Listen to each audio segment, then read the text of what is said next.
Hola a todos, bienvenidos a un nuevo episodio, el primer episodio de este podcast que es Propósito 360. Hoy vamos a estar hablando de un concepto muy escuchado últimamente, que es el tema de economía circular. Pero ya no se trata solamente de separar en casa la basura, sino estamos hablando de rediseñar por completo la forma en que producimos y consumimos las cosas y cómo también vivimos en esta sociedad. Para entender hacia dónde va el mundo y cómo podemos ser parte del cambio, hoy nos acompaña uno de los máximos referentes, me atrevo a decirlo, de la temática en Hispanoamérica, politólogo y especialista en nuevas economías y autor del libro Cambia la economía y cambiarás el mundo, que lo tenemos acá.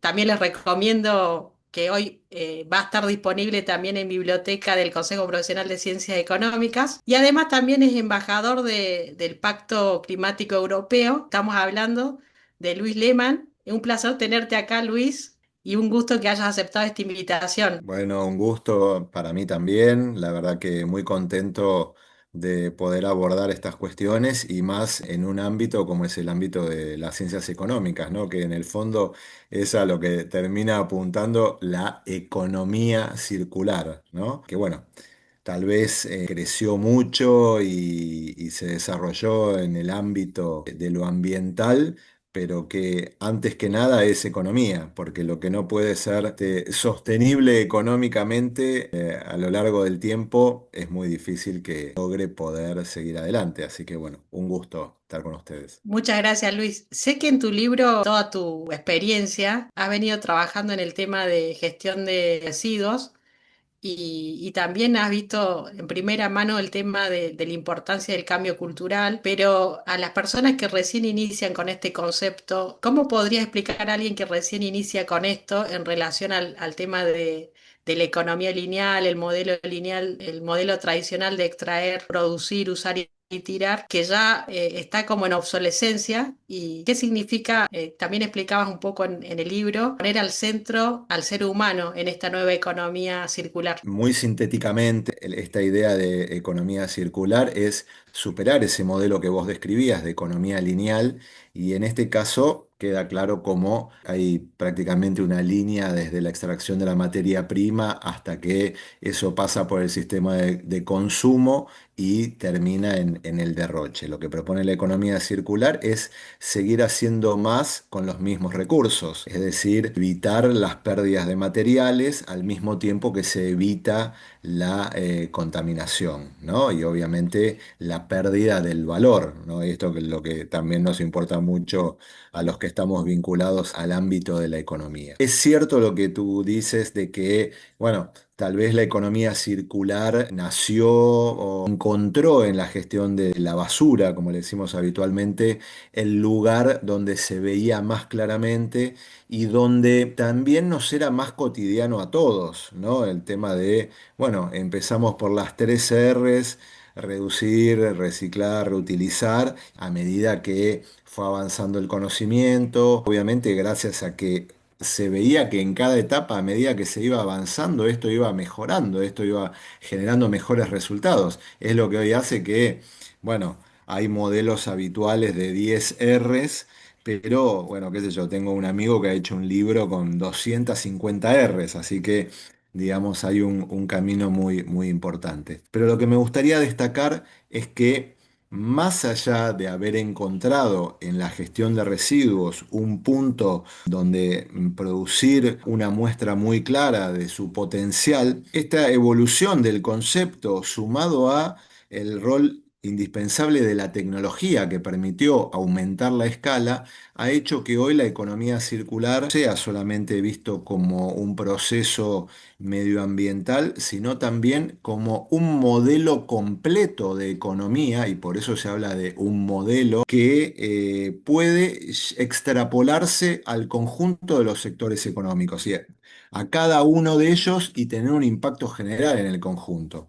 Por eso es que de esa economía tal vez de circular de primer nivel, que era la de la gestión de los residuos, Hoy se está moviendo con mucha fuerza esta economía de segundo nivel que ya llega a prácticamente todos los sectores de la economía. En la economía circular se habla bastante de ya no ser dueño de las cosas, sino gestores de recursos, y ahí va alineado el tema de las R que mencionabas, como puede ser la parte de extender la vida del ciclo de vida del producto. Obviamente hay empresas que todavía ni siquiera entienden qué es economía circular. Y bueno, en tu rol como consultor, ¿cuáles son los principales escollos que debería sortear una pyme o una gran empresa al intentar diseñar sus cadenas de valor bajo los principios de la economía circular? Y también cómo hacen las empresas para convencer al directorio que la sustentabilidad ya es como parte importante de la toma de decisiones estratégicas y no solamente que lo vean como un costo. Mira, la verdad que a mí me cuesta creer que ya hoy, en el año 2026, distinto es si estuviéramos hablando del 2016, 10 años atrás, cuando la verdad que no se conocía este concepto de la economía circular. Sí, obviamente se hablaba de los temas medioambientales, pero a mí me da la sensación de que ya hoy, si vos vas a organizar un recital, es algo efímero que empieza y termina en un momento, que así todo obviamente hay que tener en cuenta el tema de la sostenibilidad, pero bueno, digo, lo pongo como un ejemplo de algo que empieza y termina en un corto plazo de tiempo. Cualquier cosa que quiera perdurar a lo largo del tiempo, que quiera mantenerse, tiene que indefectiblemente tener en cuenta la variable de la sociedad. Y luego, respecto de, a ver, son distintas las posibilidades que tiene una pyme respecto de una gran empresa, por eso digo, la verdad, daría para un ciclo completo. Yo creo que no es fácil para la pyme, pero por otro lado sí lo que tiene es más flexibilidad, mayor capacidad de adaptación, cadenas de toma de decisiones más cortas. Eso debieran facilitar. Por el otro lado, y a grandes rasgos, las grandes empresas suelen tener más recursos para destinar a estudios, a proyectos que permitan ir testeando nuevas líneas de trabajo. Más allá de lo que cada uno de ellos pueda hacer, lo que me parece importante es tener en cuenta que acá las demandas de la sociedad son las que han cambiado y en líneas generales es cada vez más difícil. Yo sé que obviamente el tema del precio es algo que pesa aún mucho en las decisiones, pero me parece que si las cosas se hacen bien, el valor que nos puedan dar estos productos y servicios deberían ser muy competitivos en relación al precio en un marco de la economía circular. Me parece que cada vez más se va achicando esa brecha de precio y me parece que en tal caso lo que sí está fallando, porque tampoco es que todo es maravilloso, pero lamentablemente la economía circular está irrumpiendo, está empujando al sistema, pero el sistema obviamente se resiste, ¿no? Es decir, es como cambiar un hábito, ¿no? Al principio cuesta, y lo que te decía, una de las cosas que me parece que ayudarían a impulsarían este cambio cultural que mencionabas, es el tema de tener una política fiscal que esté alineada con la circularidad. No creo que el capitalismo sea malvado, digamos, ¿no? Pero bueno, hay cosas que hasta que el conjunto de actores no adoptan, y bueno, ahí donde la sociedad no presiona lo suficiente, los que venían haciendo las mismas prácticas van a intentar mantenerlas el mayor tiempo posible. Justo la siguiente pregunta iba en relación a eso. Sé que tenés mucha experiencia en la gestión pública y bueno, una de las cuestiones de la gestión pública es que choca muchas veces con el tema de la papelería, la burocracia, los tiempos que son muchas veces lentos. Y también en el caso de los países emergentes, el cortoplacismo, ¿no? Esto que mencionabas vos de la fiscalización me parece como una de las herramientas, pero también no sé si has visto algún incentivo o alguna motivación que debería un gobierno local, digo, estoy hablando de algún municipio que quiera como promover la economía circular o los nuevos modelos de negocio que debería acelerar para, conjuntamente con las herramientas con las que cuenta, ¿no? Ese municipio, para acelerar la transición hacia la economía circular. Has tocado un punto muy interesante. Pongo en el mismo nivel, si querés, a la pyme con el gobierno local, ¿no? Sobre todo el gobierno local, que en Argentina sabemos decir, hay 1.700 municipios que tienen menos de 20.000 habitantes, ¿no? Hablo de gobierno local, ¿por qué? Porque las ciudades que ya empiezan a estar por encima de los 30, 40, 50.000, ya tienen otro tipo de herramientas, ¿no? Ya por lo general hay formas de promover el desarrollo económico, hay otro tipo de instrumentos, pero bueno, lo que es el gobierno local tradicional, el municipio y más que en Córdoba, ¿no? Está lleno, debe haber, no sé, 400 por lo menos municipios de menos de 20.000 habitantes.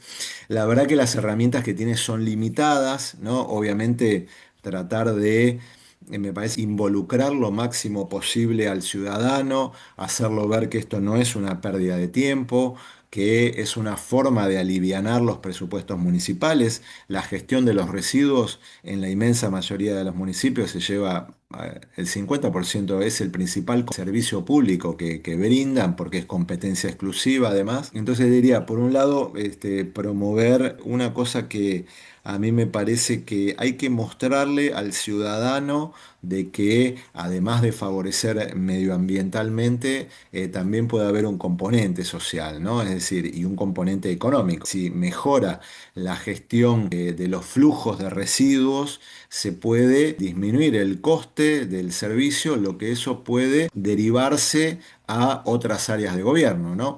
Al mismo tiempo que también, como te decía, yo le incorporaría algún componente social para que el vecino también vea que el esfuerzo que está realizando, porque la verdad que en el fondo la gestión de los residuos es un servicio más, un servicio público más, como por ejemplo la provisión del agua potable o, por otro lado, como también es una de los tres componentes de ingeniería sanitaria, es gestión de residuos, agua y cloaca. Pasa que lo otro, como va por caños, nosotros no lo vemos, no hay camiones, o por lo menos a simple vista, y es como que ya está interiorizado, pero a nadie se le ocurriría no pagar por la gestión del agua y no pagar por la gestión de las cloacas. Entonces me parece que eso también habría que buscar algo que la gente vea cómo con los materiales que recupera se podría, no sé, dotar a una biblioteca de los libros que necesita, de, qué sé yo, a una escuela, de bancos, etcétera, etcétera. Me parece que un poco para el pequeño gobierno por ahí. Y bueno,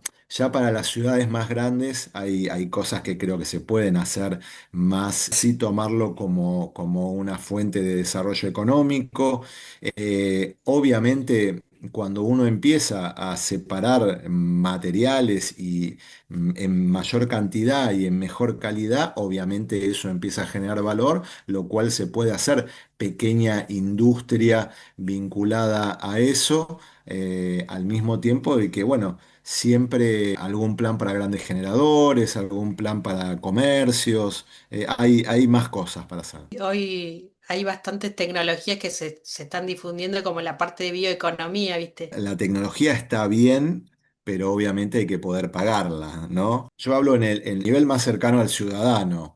Todavía, es decir, la mejor tecnología sería que no hubiera tanta cantidad de envases, porque la realidad también que cuando uno va a comprar un producto, el mismo producto está en 7 formatos distintos de plástico, otro lo hacen en base de tetrabric, otro en cartón, lo que sea. El tomate está en 200 centímetros cúbicos, en 350, en 500, en 1 litro, y la verdad creo que habría que estar todo como mucho más estandarizado. Creo que es un gran desafío incluso acá en Europa, que está muy avanzado, pero sigue habiendo envases que el mismo envase tiene metal, plástico y papel. Creo que ahí hay mucho por hacer, ¿no? Obviamente la tecnología es súper importante, pero no esperemos que de un día para el otro venga una tecnología salvadora que nos evite nuestra responsabilidad como ciudadanos y como consumidores. Yo sé que vos estás también como embajador del Pacto Climático Europeo, tenés una visión muy amplia de los acuerdos globales,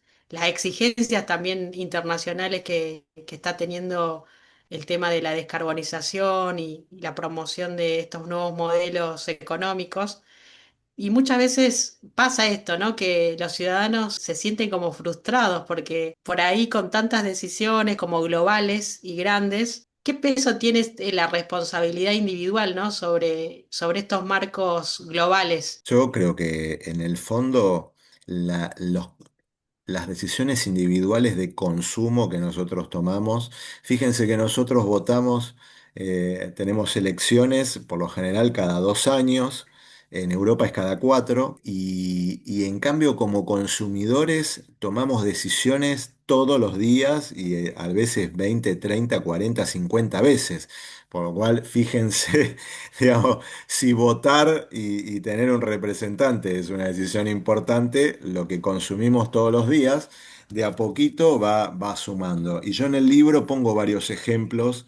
Uno de los que más recuerdo es el que habla de que estas decisiones de consumo que tomamos en cada momento son las que producen el 70 y tanto % a nivel global de los gases de efecto invernadero. Uno me podrá decir, sí, no, pero en realidad el 30% corresponde al sector del transporte. Bueno, pero lo que digo es que no es lo mismo el tomar la decisión de comprar en Temu, en China, que, bueno, comprarlo en el almacén de barrio, en la verdulería que tiene productos locales, digamos, ¿no? Obviamente la cantidad, sí, está bien, viene en un barco gigantesco que probablemente por la cantidad que transporta el costo unitario sea menor, pero las distancias son tan dramáticas que en el efecto acumulado terminan generando mucha contaminación. Por eso me parece que ese es uno de los temas que hay que tener en cuenta, que realmente vale la pena involucrarse y cada una de las pequeñas cositas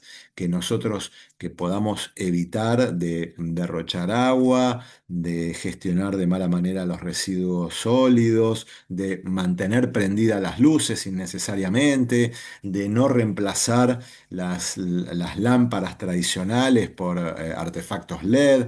Todo eso a nivel multiplicado por 8.000 millones diariamente tiene un peso muy, muy importante. Para ir cerrando, Luis, se nos pasó el tiempo volando. Ya nos queda 5 años para que culmine la Agenda 2030 y siguen habiendo desafíos por delante, ¿no?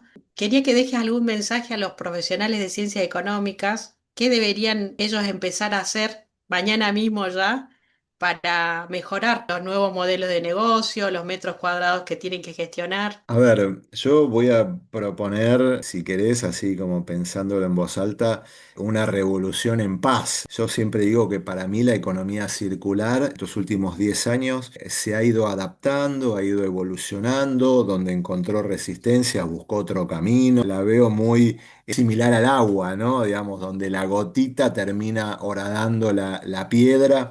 No propongo ir tan lento, me parece que lo que es importante es el esfuerzo continuado en el tiempo. Yo creo que seguir haciendo economía, también hay que decir que la verdad que sigue siendo la economía en un 85% lineal, por eso es que es importante mantener la continuidad de este esfuerzo. Yo veo que cada vez se van dando más pasos en dirección de la circularidad, pero bueno, es no tener miedo a innovar, no tener miedo a probar cosas nuevas. En tal caso, yo lo que propongo es que vayan de a poco, ¿no? En el caso sí de algo que sea nuevo, es donde realmente vale la pena intentar ir con más fuerza con lo circular, con lo que ya exista, bueno, ir adaptándolo gradualmente y bueno.